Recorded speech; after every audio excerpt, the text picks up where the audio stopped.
আসসালামু আলাইকুম, welcome to my phase. আমাদের স্বপ্ন থেকে আপনাদেরকে স্বাগত। বরাবর মতো আমি আকাশ নিয়ে এলাম ছোট্ট একটা ব্লগ।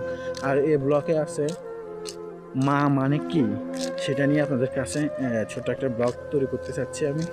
আর সেটা হচ্ছে আমার জীবনে আমার মাকে নিয়ে মাকে নিয়ে বলা। আমার মা যদি পৃথিবীতে যদি না থাকতো, আমার ঠাঁই যে কোটা হইতো সেটা আল্লাহ পাক ছাড়া কেউই জানে না, বুঝছেন। আল্লাহ যেন আমার মাকে সই সালামতে রাখে, আমার হয় একটুকু আমার মাকে দেয়, এটাই আল্লাহর কাছে আমি বলছি যে আল্লাহ যেন আমার হয় একটুকু আমার মাকে দেয়, ঠিক আছে। আমার মার কারণে